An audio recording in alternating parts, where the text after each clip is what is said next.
Hello and welcome to my new channel on model making and 3D printing. Like and subscribe. I think you're going to enjoy my channel and some of the content that I'm going to put out. Mostly what I do is I make models. I've incorporated that a little bit with 3D printing. What I've done is everything I do on a budget. All right. I've also got an RC channel that I've gone, but it's sort of got to a point, as you can see by my RC cars. My RC channel is called Sean's RC.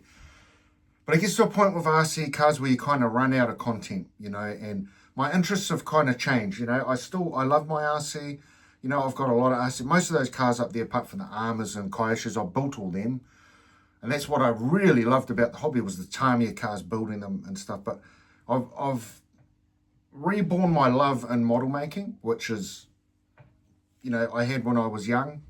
My parents used to buy me model kits when I was cheap, but, they didn't have a lot of money, so it was always like the cheap ones, the snap together models and stuff. And I had a lot of enjoyment. I'll show you this. This was the first model I ever made. Well, this is a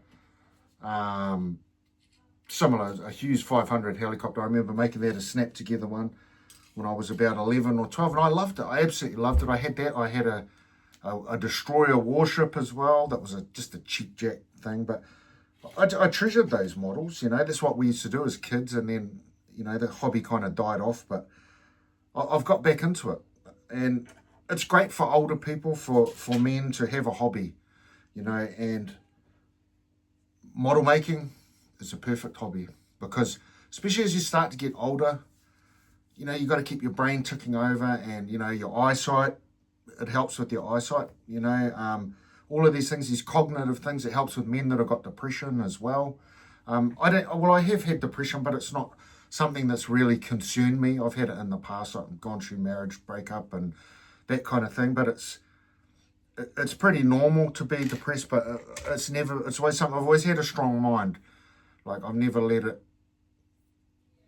concern me that much, depression, but it's certainly putting your energy into a hobby like this is something that, it's like having your own little world, where outside of family, outside of work, this is your world for you, something you do and you create. It's like you create your own world, like aircraft and tanks, and the 3D printing goes hand in hand with that. What I did is I bought the cheapest possible but best quality 3D printer that you can buy, and that was the Creality Ender 3 VE. And I'm not sponsored to say that, it's my own experience.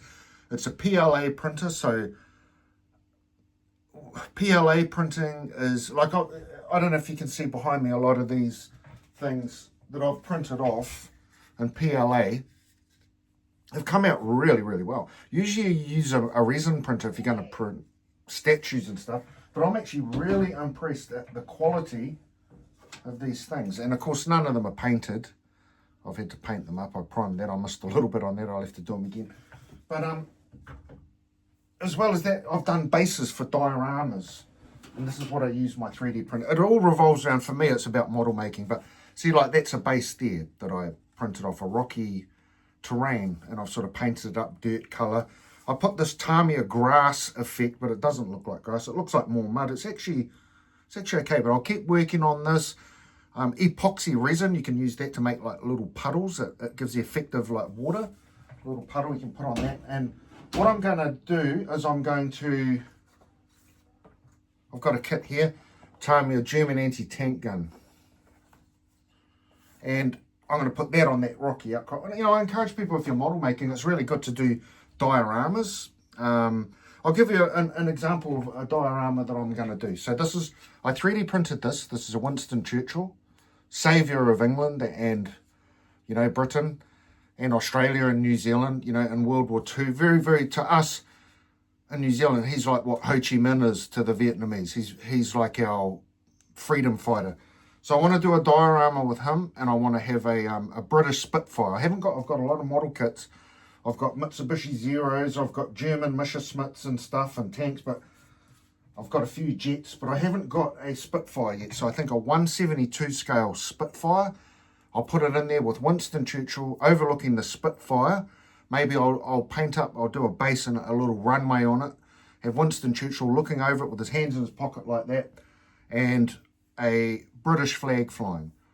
because that, you know, the Spitfire was a very, very important part of our history, is the aircraft that saved us all, you know, from being taken over by countries that didn't have good intentions from us. So that, to me, a diorama like that has a lot of meaning. And this is what you can branch out to with model making. You can just make models and put them on your shelf if you want. You don't have to do dioramas, you know, things like this. This is a great little kit here. Inexpensive kit. Now, it's the Walker Bulldog. I'll show you it, actually. I've got it up here. Excuse me. The Walker Bulldog, okay? This kit is one of the cheapest model kits. It's in around the $30 range, New Zealand dollars. So I don't know what that is in American dollars. It'd be probably under 20. So we're looking at that kind of range. These are the cheapest possible. And Tamiya, they're usually good models. I haven't had a bad Tamiya yet. So $35 New Zealand. The kit just goes together so well. I'm actually missing a lot of detail on this. I've got to finish. There's so many finicky things to do on this tank. Just other things that you glue on and stuff. And you've got like hooks and little gas canisters and all that stuff. But yeah, you need tweezers and that. It's actually quite finicky, these models, but it's quite cool. Another great kit that we've got here is and I actually really love the look of this plane, is this, which is the Mitsubishi Raiden, which was a Japanese fighter, World War II fighter, which they had a lot of success with, unfortunately. And that model, this is one of my first paint jobs. It's not the best, but it came out all right. I reckon it's a really cool looking aircraft. I'm quite happy with the way that it came out, but, you know, so what I'll do is I'll probably do a little diorama for that as well. So you could have that, like, you could turn that into a little runway, like put some dirt around the side, bit of dirt, couple of like, you can buy these things here, little fake bushes and stuff like this. You just glue them on, bush, bit of dirt, epoxy resin, it makes it look like a little puddle, it looks like water. You know, this Walker Bulldog as well, this tank here, they come with the little figures. You can paint up figures. They're quite finicky, but it's actually really cool. So yeah, that Rocky Outcrop one I was telling you about. I'm going to do this German anti-tank gun. This is a great kit. See, this is about 15 New Zealand dollars, so American dollars it'll be under. Anyway, that's my first video, done and dusted. So please like and subscribe. Let's get this thing up and running. I'm going to be reviewing a lot of kits, showing you my stash of models and stuff. So all the best. We'll see you in the next one.